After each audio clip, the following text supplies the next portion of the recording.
That morning started like any other, the cool air sliding over the pasture and the faint clinking of goat bells drifting through the quiet. I remember wrapping my hands around a warm coffee mug, feeling the steam rise against my face when the ground itself began to hum. At first it was faint, like distant thunder. Then it grew, rattling the windows, making the porch boards tremble under my bare feet. I leaned forward, squinting past the morning mist rolling low across the grass. That's when I saw it.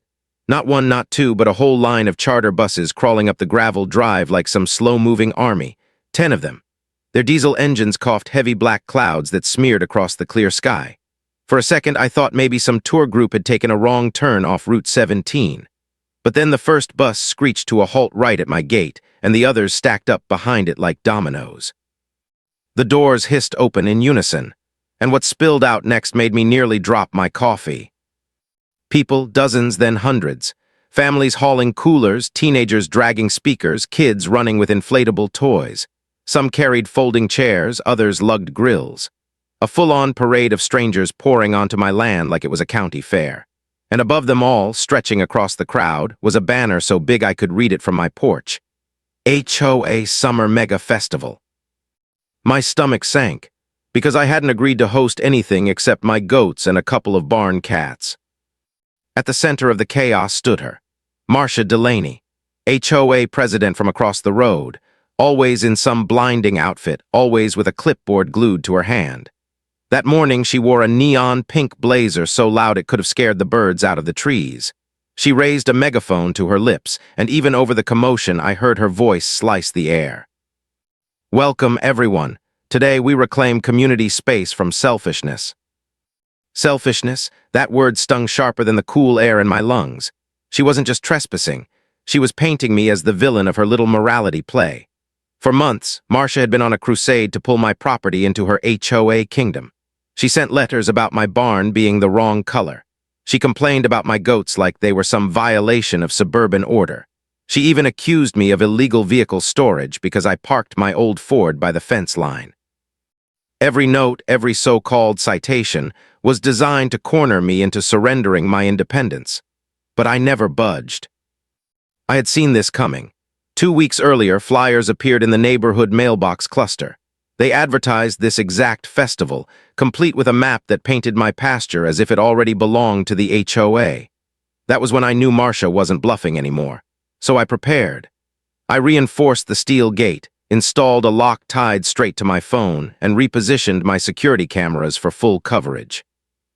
Now, standing barefoot with a mug of cooling coffee, I realized the trap had been set.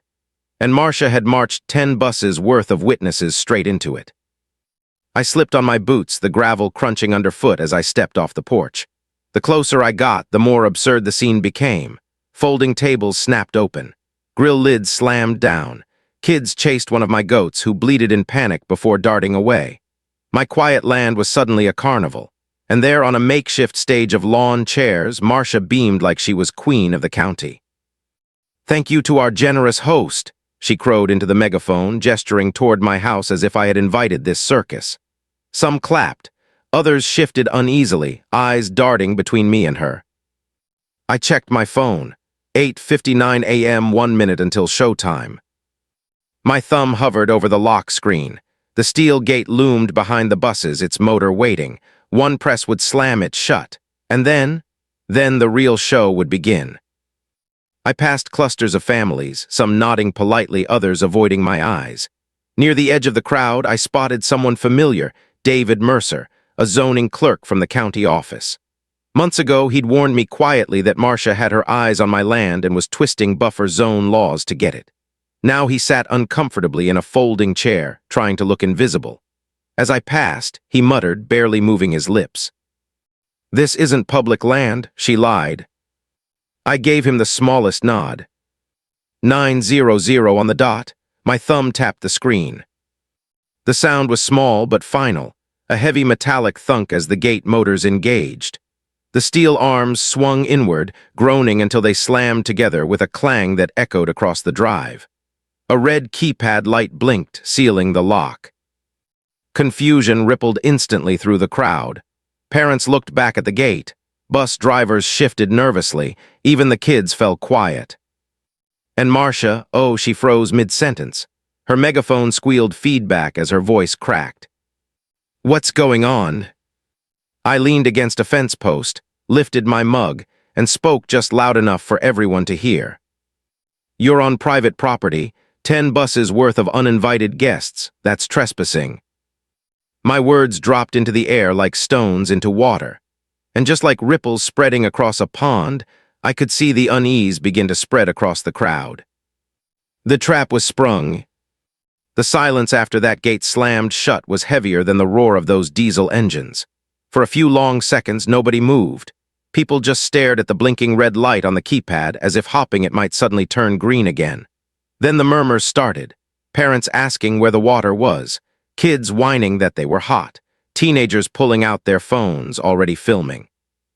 And above it all, Marcia's voice rang out, high and strained through her megaphone. Don't panic, this is our land. He's trying to scare you. We will not be intimidated. Her words were bold, but her eyes betrayed her. I could see the flicker of panic behind the bravado. I didn't answer right away. I just sipped my coffee, leaning against the fence post, watching like a man who'd already seen how the chess match ends. The crowd shifted, restless. A man with a sun hat muttered to his wife, loud enough for me to catch. Did she even have permission for this? The wife shushed him, glancing nervously toward Marcia. David, the zoning clerk, sat stiffly in his chair, arms crossed, shaking his head. His lips moved silently. She's finished. But Marcia wasn't finished. Not yet. She strutted toward me in her neon blazer, heels sinking into the gravel, clipboard clutched like a shield. Her voice cracked through the megaphone, shrill and shaking. Open this gate right now, or you'll regret it. I smiled, not kindly, but with the certainty of a man holding all the cards. Marcia, I said evenly, loud enough for the whole crowd, you brought 10 buses of people onto private property without permission. If anyone, making a mistake, it's you. Gasps rippled through the crowd. A boy no older than 12 turned to his mother, tugging her sleeve. Mom, is he serious? The mother just tightened her lips, refusing to answer. Marcia's jaw clenched. She thrust her megaphone higher. This isn't private. This is community land. Everyone here is a witness. I lifted my phone, its screen glowing with security footage from multiple camera angles. With one swipe, I mirrored the feeds. The crowd, the buses, even Marcia herself. Exactly, I said. Everyone here is a witness to trespassing. That made the murmurs louder. People began to back away from her, realizing this wasn't the feel-good picnic she'd promised. Then came the sound I'd been waiting for, a high-pitched buzz. 4 black drones lifted off from the barn roof, their cameras blinking as they hovered over the crowd. A few kids pointed excitedly. Teenagers cheered, whipping out their phones, filming everything like it was a live concert. One of the bus drivers, a big guy in a sweat-stained cap, walked toward me, his face pale. Sir, she told us this was a public event. We were just hired to drive. I didn't smile. Then I suggest you park those buses tight. Nobody's leaving until the sheriff sorts this out. He swallowed hard and backed away. Behind him, the crowd grew louder. Parents clutching their kids, teenagers shouting into their phones. One kid on a cooler yelled, "This is going viral, man," and aimed his camera straight at Marcia's furious face. I took another slow sip of coffee. The trap wasn't just working, it was working better than I imagined. Marcia tried to rally, her voice rising above the noise. He locked us in because he fears community power. Today we take back what's ours. The crowd gave her a scattered round of applause, but it was weak. Some clapped slowly, others not at all. A man with a beer belly stomped forward, pointing at her. You told us this was the new HOA park. You said we could bring our families. There's a sign right there, private property. You lied. Others joined in. A woman with a crying toddler shouted, "My kid's overheating, you said there. Be food and shade." Another waved a glossy flyer Marcia had handed out. "This map shows his land like it's public. You tricked us." Marcia plastered on her fake politician's smile. No, you don't understand." But her voice was drowned out by angry murmurs. by the low rumble of the buses idling, by the sheer weight of people realizing they'd been duped. And then, faint but clear, came the sound that shifted everything. Sirens. Still distant, still miles away, but unmistakable. The crowd turned toward the road. Some faces lit up with relief, others darkened with panic. Marcia raised her megaphone one more time, her voice cracking under the strain. "Don't be afraid, we have rights, we." But nobody was listening anymore. A teenager scrambled onto the hood of a bus, phone held high, grinning. Day 1 of the HOA hostage crisis, #bus Marcia. His friends whooped and laughed, phones lit up the crowd like stars. Marcia screamed into her megaphone, but her voice cracked into static. She looked less like a leader now, and more like a desperate performer clinging to a script nobody believed. And me, I leaned back against the fence, coffee nearly empty, savoring the moment. Because by the time those sirens reached the gate, the verdict would already be written. Marcia had trapped herself. The first flash of red and blue lights shimmered across the dust before the cruiser itself even came into view. Conversations hushed. Kids stopped whining. Even the buses, though still idling, seemed to fade into the background hum. Then the county sheriff's car rolled to a stop just outside the gate, tires crunching gravel, dust curling into the air like smoke. Sheriff Richard Callahan stepped out. He wasn't the kind of man who needed to shout to be heard. Tall, broad-shouldered, calm in a way that made the loudest people shrink, he removed his sunglasses slowly, letting the silence stretch. The mirrored lenses had already reflected the chaos. 10 buses, hundreds of restless families, a pasture littered with folding chairs and discarded picnic baskets. And at the center of it all, Marcia Delaney in her blinding pink blazer, clutching her clipboard like it was armor. The first thing she did, of course, was shout. "Officer, arrest him immediately." Her voice cracked, the megaphone squealing feedback. "He locked us inside this property. He's holding innocent families hostage." The crowd shifted, watching Sheriff Callahan's reaction. For a moment, Marcia looked convinced she'd won, that her authority, shouted loud enough, could override the truth. But the sheriff didn't move toward me. He didn't even look in my direction. He just adjusted his belt, scanned the crowd, and asked in a voice so calm it sliced through the tension like a blade. "Ma'am, why are you and all these people on his land?" That single question hit harder than anything I could have said. The crowd went quiet again, heads turned toward Marcia. Her mouth opened, then closed. She shuffled her clipboard papers as if the right page might magically prove ownership. This is community land," she stammered. "We're exercising our rights as taxpayers." The sheriff raised one eyebrow unimpressed. He held out his hand. "Show me the deed." The silence that followed was brutal. Marcia flipped uselessly through her clipboard, sweat shining at her temples. Nothing.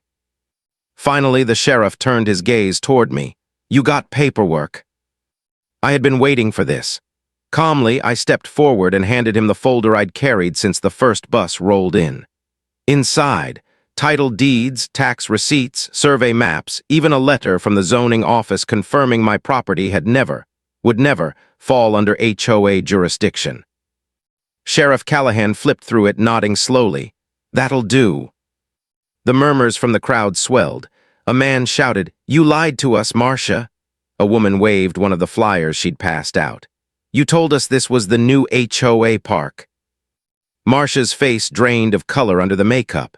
She tried to bark back into her megaphone, but the words sounded hollow, desperate. The sheriff didn't raise his voice, but the steel in his tone left no room for debate. "You brought 10 buses of people onto private property without permission. That's trespassing. And if you collected money for this," he paused, eyeing the flyers and the rented equipment littered across the grass, "that's fraud." The word cut like a whip, fraud. Behind Marcia, David Mercer finally rose from his folding chair. His voice carried clearly now, no longer hushed. "I warned her," he said. "I told her this was private land. She ignored me. She planned this knowing she didn't have permission." The crowd reacted like a jury hearing the final damning testimony. Angry voices rose all around. "Refunds? You tricked us. You endangered our kids." A group of teenagers swarmed closer, phones up, recording every second. One of them shouted, "Bus Marcia exposed live," as the rest laughed. The sheriff motioned to 2 deputies arriving in a second cruiser. "We're going to clear this out, one bus at a time. Nobody touches the gate until I say." I gave him a small nod. "It stays locked until you're ready." He gave me a look, a brief, almost invisible smile of acknowledgement, before turning back to his deputies. The crowd began to fracture. Parents yanked kids toward the buses, bus drivers barked instructions, folding chairs collapsed, coolers slammed shut. The whole carnival was collapsing under its own weight. And Marcia, she wasn't ready to let go. She ran toward the gate, clipboard flapping wildly, shouting, "Officer, you don't understand. He's dangerous. He humiliated me. Arrest him." The sheriff didn't even blink. "The only one humiliated here is you, ma'am." She spun on me, eyes blazing, voice shrill. "You'll regret this." I looked at her steadily, my voice calm as stone. "No, Marcia, you humiliated yourself. I just locked the gate." The words landed hard. The crowd picked them up, repeating them in whispers, chuckles, even into phone cameras. Within hours, I knew those words would be everywhere, screenshots, memes, headlines. The sheriff finally signaled to the deputies. The gate creaked open with a metallic sigh. One by one, the buses rolled out, each diesel engine roaring like an army retreating in shame. People glared at Marcia as they passed, some even shouting insults out the windows. By the time the last bus lumbered down the road, only she remained inside the gate. Her clipboard hung limp, her blazer stained with sweat, her hair frizzed into defeat. Sheriff Callahan gestured toward the road. "Time to go, ma'am." She hesitated, glaring at me one last time. "You'll regret this," she hissed again, though her voice wavered. "Maybe," I said quietly, "but at least I'll regret it on my own land." She had nothing left to say. A deputy escorted her toward a waiting SUV. She didn't shout this time. She just shrank into the seat, a queen stripped of her crown. The gate closed behind her with a heavy clang, sealing the silence back over my pasture. For the first time that day, I exhaled deeply. The field was a mess, trash scattered, bunting ripped, grass trampled flat. But it was mine again, mine to defend, mine to protect. The goats wandered back toward the barn, bells tinkling softly as if nothing had happened at all. I replayed the sheriff's simple question in my mind. Why are you and all these people on his land? That one line had turned the entire battle. But deep down, I knew this wasn't over. Not with someone like Marcia. She wasn't the type to admit defeat. She was the type who would burn everything down just to keep fighting. And sure enough, by the next morning, the first letter arrived. The morning after the buses rolled away, the silence on my land felt almost unnatural. For hours the day before, it had been chaos. Laughter, shouting, engines roaring, sirens screaming. Now it was only the faint creak of the gate in the wind and the sound of goats crunching on dry grass. I sat on the porch with a fresh cup of coffee, hoping maybe, just maybe, it was over. But deep down I knew better. People like Marcia didn't vanish after a loss. They reinvented themselves. My phone buzzed before I finished the first cup. Notifications flooded the screen, clips of the fiasco plastered across social media. Headlines read, "Bus Marcia meltdown, HOA president trapped on private land. This man outsmarted HOA tyrant." The internet moved fast. Memes of Marcia waving her clipboard like a sword, her pink blazer edited into neon battle armor. A viral loop of me saying, "No, Marcia, you humiliated yourself. I just locked the gate," over fireworks and slow-motion effects. The world was laughing at her. But humiliation didn't dissolve people like her. It hardened them. By noon, a courier pulled up to the gate in a black sedan. He wore a pressed suit and a tight smile as he slid a thick envelope under the bars. "Ms. Delaney's legal representatives," he said, before vanishing back into his car. Inside was a cease and desist letter. 30 pages of puffed-up legal jargon accusing me of unlawful detention, reckless endangerment, emotional distress. The letter demanded an apology, damages, and a promise never to interfere with HOA events again. I laughed, shook my head, and slid the papers into a folder labeled Evidence. Not an hour later, my phone buzzed again, this time a local news alert. There she was on television, no pink blazer today but a navy dress, her tone measured, her expression tragic. With crocodile tears brimming at her eyes, Marcia told the cameras how I had entrapped innocent families, traumatized children, left people fainting from heat while I sipped coffee with a cruel smile. She called it a hostage situation. She painted herself as a victim, a motherly figure betrayed by a selfish neighbor. Watching it, I nearly spit out my drink. She left out the part where she'd tricked people with fake flyers, ignored zoning warnings, and trespassed with 10 buses of guests. But the kicker came minutes later when the station cut to Sheriff Callahan's press conference. His words were calm, direct, and devastating to her story. This was trespassing, plain and simple. The land is private. The HOA had no authority to host an event there. Her attempt to rewrite the narrative was unraveling as fast as she spun it. Still, I knew she'd keep coming. She always had another angle. That evening, my attorney, Alina Torres, called. She was sharp, fast-talking, with a reputation for tearing apart overreaching developers. "I saw the broadcast," she said. "Don't engage, document everything. We're building a wall of evidence and she's handing us the bricks." I felt steadier hearing her voice. Alina thrived on cases like this. Where others saw chaos, she saw strategy. "She sent me a cease and desist this morning," I said. "Good," Alina replied. "Keep it. That'll look great when we countersue for harassment and defamation. She's drowning herself in paperwork and you're just standing on bedrock." Despite her confidence, the next few days were tense. HOA board members started leaking panicked emails.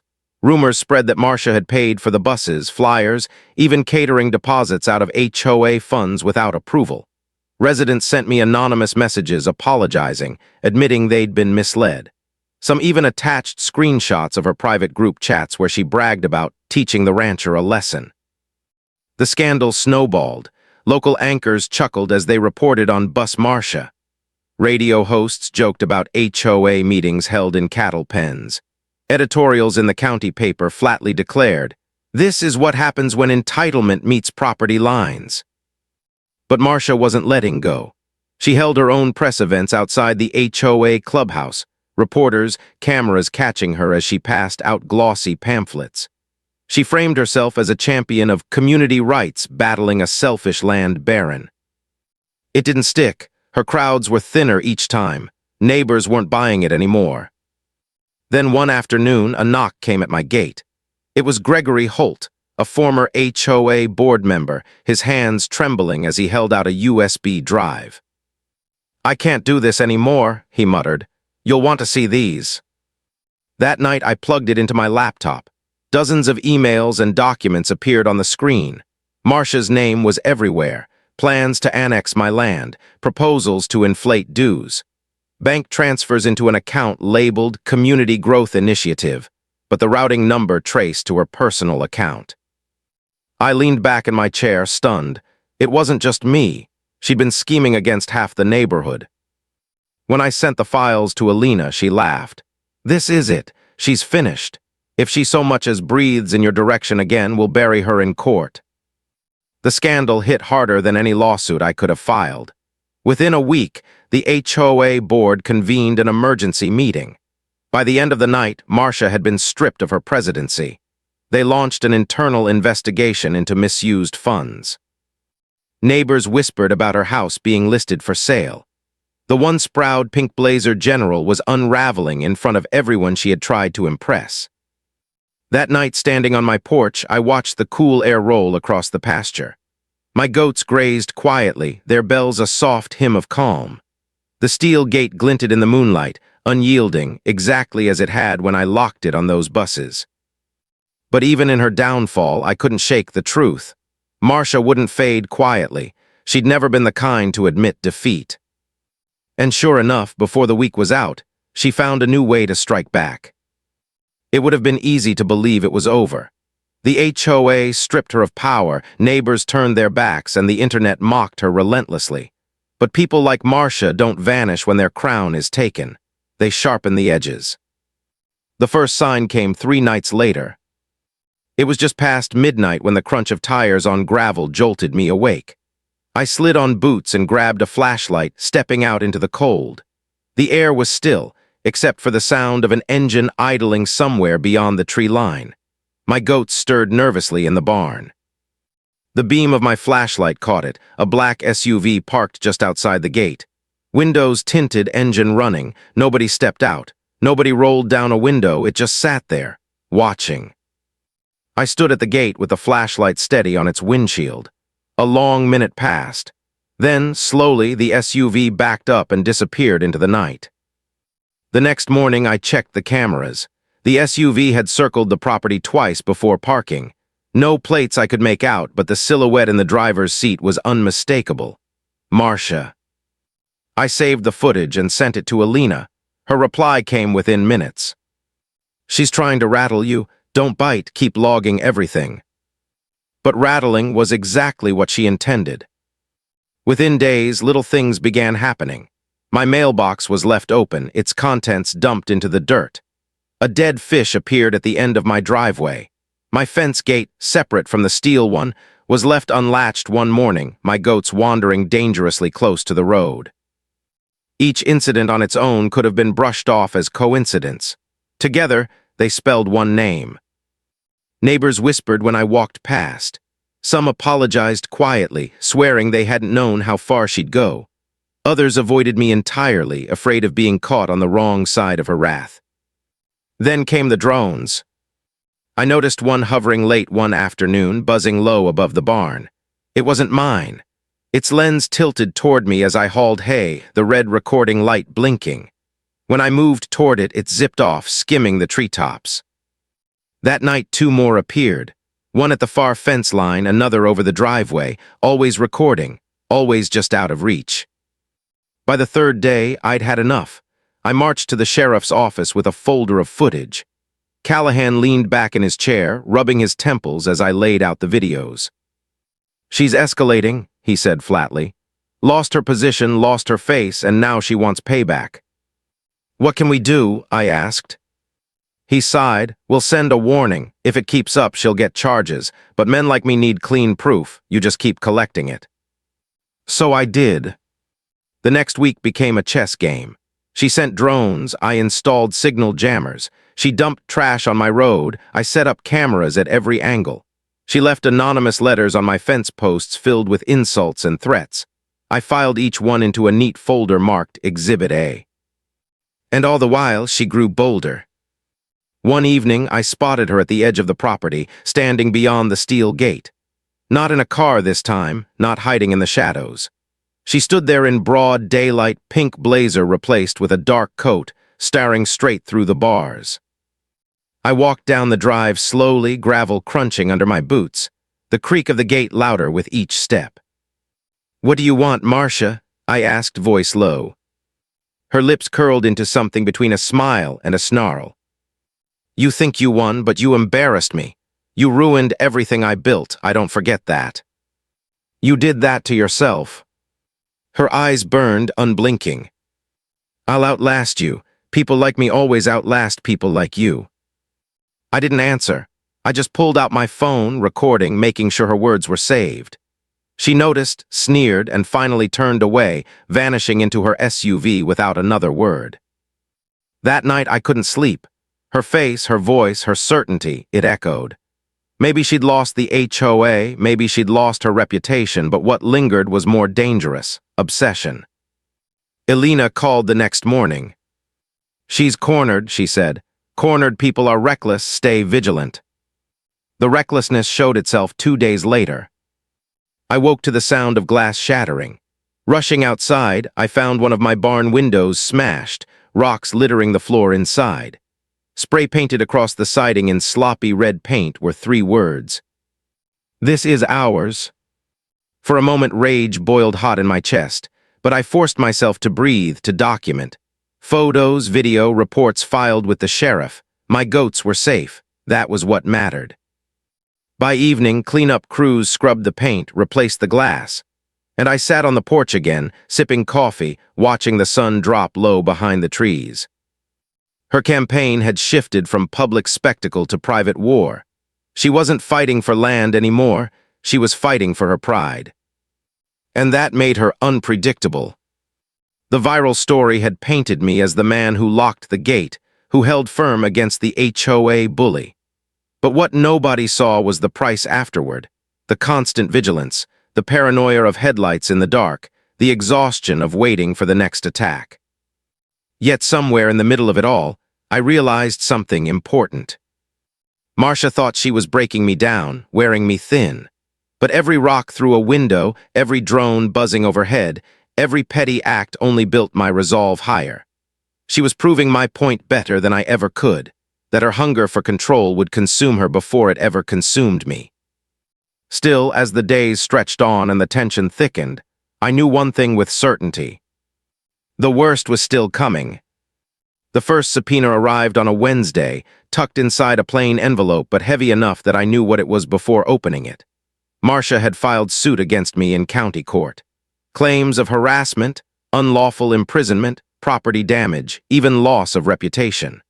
36 pages of accusations, most of them so outrageous they read like bad fiction. I sat at the kitchen table, flipping through page after page. My coffee went cold before I was halfway through. She hadn't let go. She was trying to drag me into court, to bleed me dry with lawyers and fees until I broke. I called Alina right away. She laughed, but there wasn't amusement in it, more like satisfaction. Good, let her sue. We'll counter so hard she'll wish she never learned what paperwork was. I trusted Alina. Still, the weeks leading up to the court date carried a weight that pressed down on every part of my life. Every knock at the door, every letter in the mailbox, every shadow at the gate, it all felt loaded. Meanwhile, the neighborhood buzzed with rumors. Some swore Marcia was moving away. Others claimed she was gathering supporters to testify on her behalf. A few confessed quietly that they'd gotten letters from her too, demanding they stand against me for the good of the community. Most ignored her. Some laughed. But a handful looked torn, caught between loyalty and fear. The night before the hearing, I couldn't sleep. I sat on the porch with a blanket wrapped around me, watching the frost gather on the grass. My goats huddled close in the barn, the soft sound of their hooves shifting like a lullaby. I thought about my father who'd built this land with his own hands. He used to say, "Land remembers who stood for it." And I knew then I wasn't just fighting Marcia. I was fighting to keep the memory of his work intact. The courthouse smelled of old wood and dust. Fluorescent lights flickered overhead as the bailiff called us in. Marcia walked in first, flanked by a lawyer in an expensive suit. She wore black this time, her neon blazers gone, her hair tied back in a severe bun. Her eyes found mine across the room, burning with that same fire that had fueled the buses, the drones, the vandalism.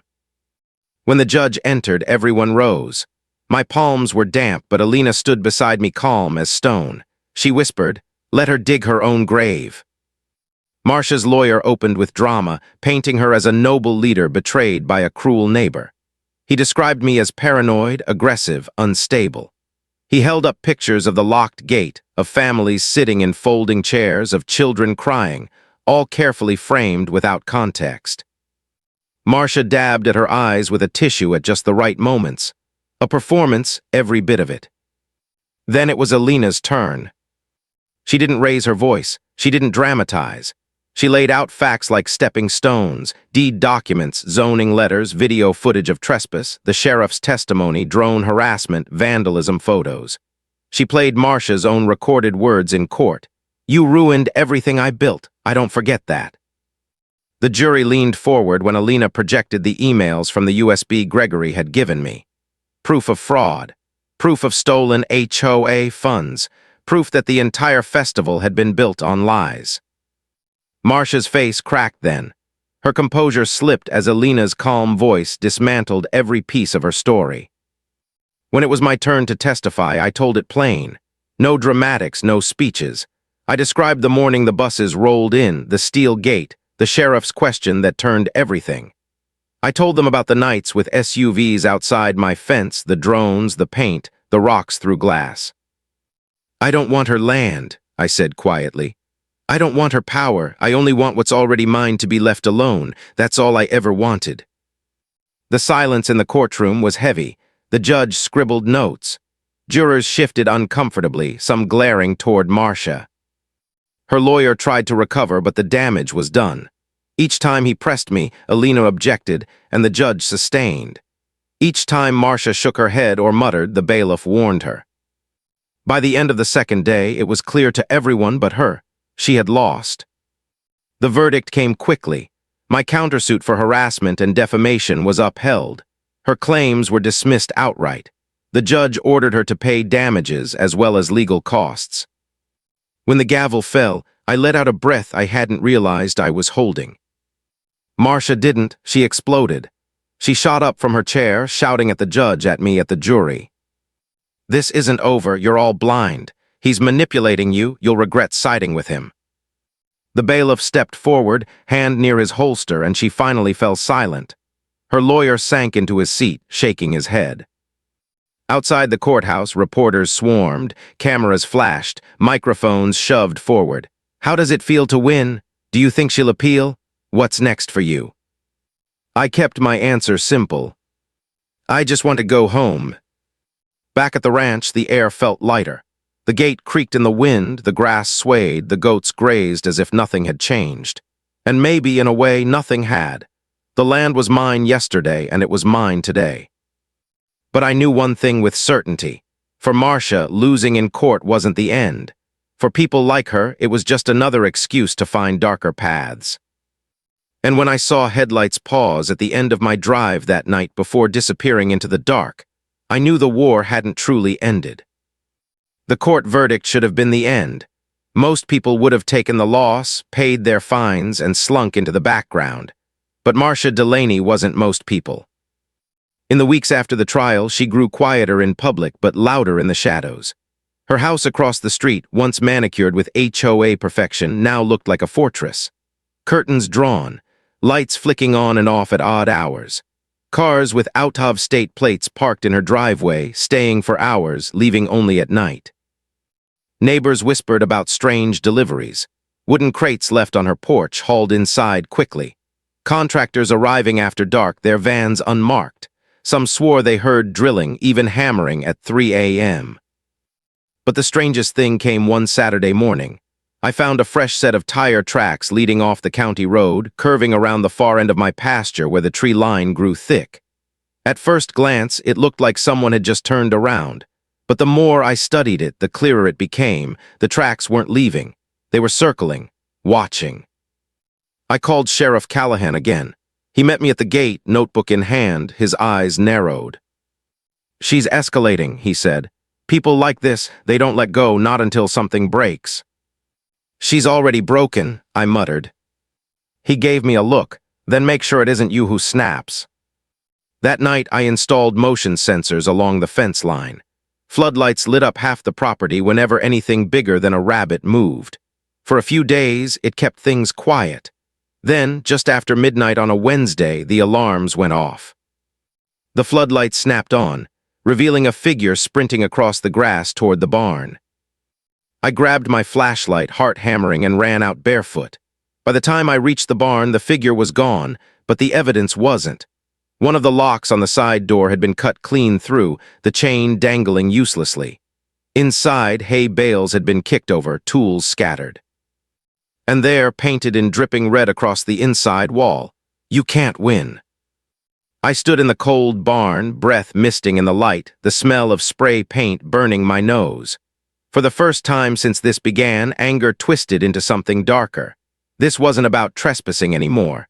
This was about control, and she wasn't going to stop until one of us was ruined. By morning, deputies combed the barn, photographing everything. Callahan's face was stone. "This crosses the line," he said. "This is criminal mischief at minimum, with the break-in, maybe even burglary. We'll put a case together." Word spread quickly through the neighborhood. Some came to my gate offering quiet support. Others kept their distance, too afraid of becoming her next target. But the whispers grew. "She's gone too far. She's lost her grip." The real turning point came when she targeted someone else. One evening, Gregory Holt, The former HOA board member who'd leaked her emails called me in a panic. "She's been outside my house for hours," he said, his voice shook. "She just sits in her car, starring. My wife's terrified." I told him to call the sheriff. He had, but by the time deputies arrived, she was gone. The very next day, Gregory's car windows were smashed. A note left on his windshield read, "TRAITORS pay." That was when the community truly shifted. Neighbors who once whispered behind curtains now spoke openly at town meetings. People demanded she be charged. Petitions circled for her removal from what remained of the HOA board.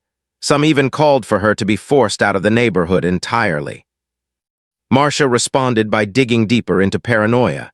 She began setting up her own cameras, dozens of them, mounted to her gutters, her fences, even the trunks of trees along her property line. Red lights blinked in the dark, watching everything. She patrolled at night with a flashlight, muttering to herself loud enough for those nearby to hear. The more the neighborhood turned against her, the more she isolated herself. And yet, despite all of it, she kept trying to break me. One evening, I came home to find a box sitting just inside my gate. No label, no return address. Warily, I opened it with a crowbar. Inside was a single object, a goat bell, identical to the ones my herd wore, splattered with red paint. My stomach twisted. It wasn't just intimidation anymore. It was a warning. I called Alina. She was furious. "She's walking herself straight into criminal charges. Keep every shred of this. The judge won't see her as a victim anymore. He'll see her as dangerous." Still, even as I saved the evidence, I couldn't shake the unease. What happens when someone who's lost everything decides they have nothing left to lose? That question answered itself sooner than I expected. 2 nights later, a neighbor pounded on my door just after midnight. His face was pale, sweat glistening on his forehead. "She's in the road," he gasped. "Blocking cars, screaming. She says you poisoned her." I ran outside. Sure enough, under the harsh wash of a streetlight, Marcia stood in the middle of the county road, hair wild, her coat half open. She was shouting incoherently, pointing toward my land, accusing me of everything from poisoning her water to spying on her with satellites. Cars honked, swerving to avoid her. Deputies arrived within minutes. This time, they didn't just warn her, they handcuffed her. She kicked, screamed, wailed, but they pulled her into the back of the cruiser. I watched silently from the fence line as the red and blue lights faded into the distance, her voice still echoing off the trees. For the first time in months, I felt a strange mix of relief and sorrow. Relief that maybe, finally, the nightmare was over. Sorrow because I saw in that moment not just a bully or a tyrant, but a broken woman consumed by her own need for control. But deep down, I knew this wasn't her final chapter. Because obsession doesn't vanish in a jail cell. It festers, it waits. And I had a feeling she wasn't done waiting for me. The night they hauled Marcia away in handcuffs, the neighborhood was quiet in a way it hadn't been for months. No headlights idling at my gate, no drones buzzing over the barn, no sudden knocks in the dark. Just the sound of crickets in the fields and the faint creak of my steel gate in the wind. For the first time since the buses rolled in, I let myself sleep without checking the cameras every hour. When I woke, the morning sun spilled across the pasture, and the world looked almost normal again. But normal doesn't come back all at once. It creeps in slowly. Neighbors started walking by more often. Some waved, awkwardly at first, then stopped to talk. An older couple brought me a pie one afternoon, apologizing for ever siding with her. Parents whose kids had been trapped on those buses stopped by to thank me for standing firm.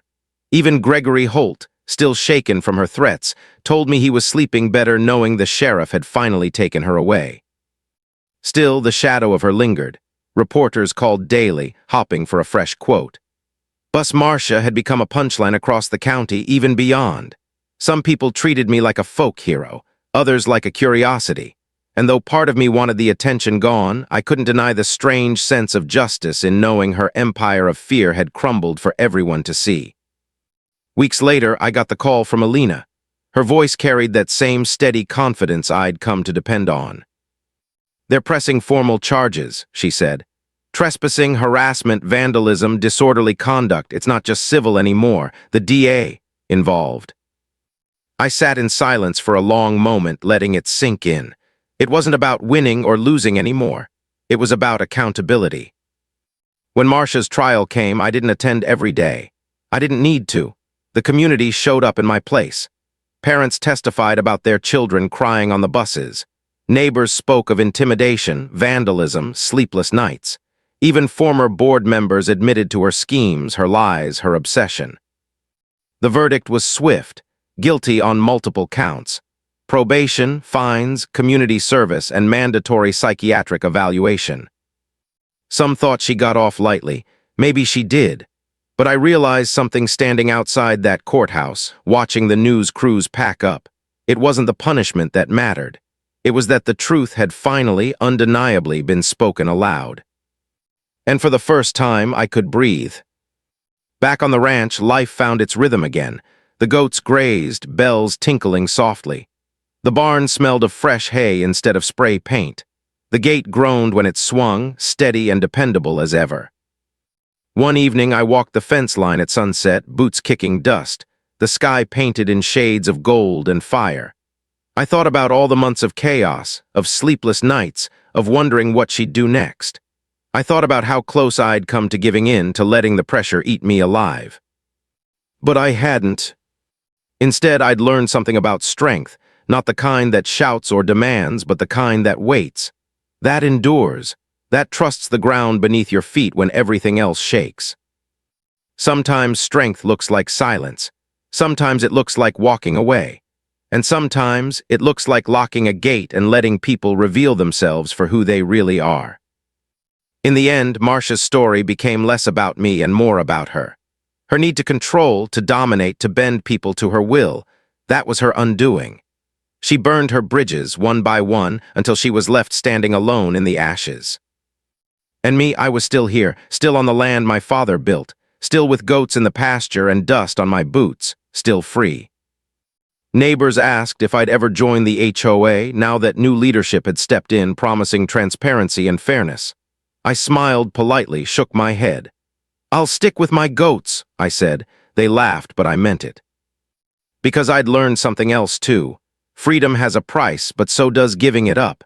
And once you've fought to protect it, you don't hand it over lightly. Months later, I drove past Marcia's house for the first time in a while. The blinds were open, the yard unkempt, a for sale sign planted in the grass, its bright letters catching the sunlight. I slowed for a moment, watching it, wondering if she was inside, staring back at me through the window, or if she'd already packed her things and vanished to another town, another neighborhood, another HOA. If she had, I pitied them. But I didn't linger.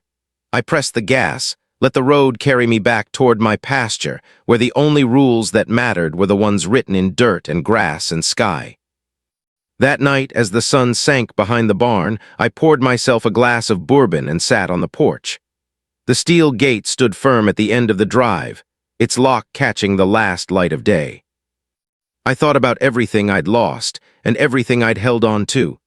And in that quiet, I found the simple truth I'd been searching for all along. You don't win against people like Marcia by shouting louder or hitting harder. You win by outlasting them. And I had. The night grew darker, the stars sharper against the black sky. My goats settled in the barn, the soft chime of their bells carrying through the air. And for the first time in what felt like forever, I knew it was over. You've heard this confession, now wait until you hear the next one. The truth that shatters everything you thought you knew.